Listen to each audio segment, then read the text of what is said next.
Welcome to the Google Docs Basic View training video.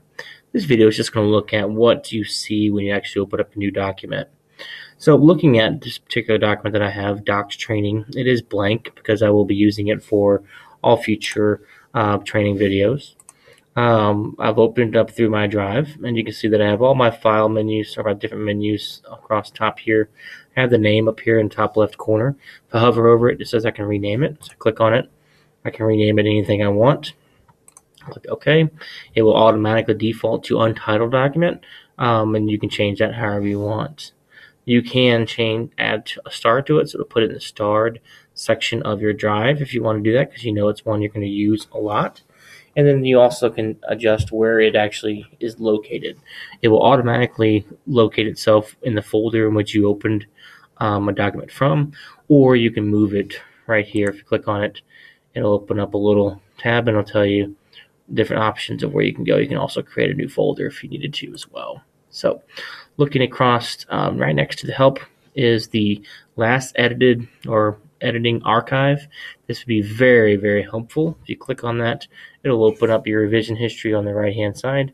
It will tell you who has made changes to the item. It'll tell you what time, what date they made changes to it, and also have the changes they made outlined in the color in which you see next to their name. So anything I happen to change or add, it'll be in green. If you have multiple people on the same document, there'll be multiple colors out there, and you can click on them and you can see. What's neat about it is you can always go back to a previous version.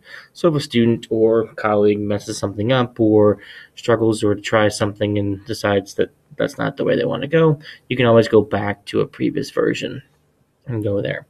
You can always go backwards. It's hard to go forward, so let's keep that in mind when you go backwards. Over on the right-hand side, you see you got who you're logged in as. You can take a look at comments, and you can also look at notifications for comments. So you can get notifications on all comments, notifications on just the ones that I've made, or you can get no notifications at all. It defaults to all. Depending on what notifications I'm looking at, I may want to change it to none, because if you're talking about student documents and you've got 20, 25, 30 students in your classroom, and you're going to be getting a lot of emails on every time a student responds or adjusts a comment that you've made for them.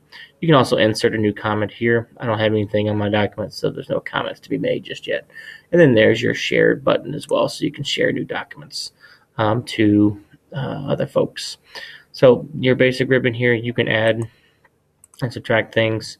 You can change the editing style, whether it be actually adding the whole document, suggesting, making suggestions, or just viewing a document there.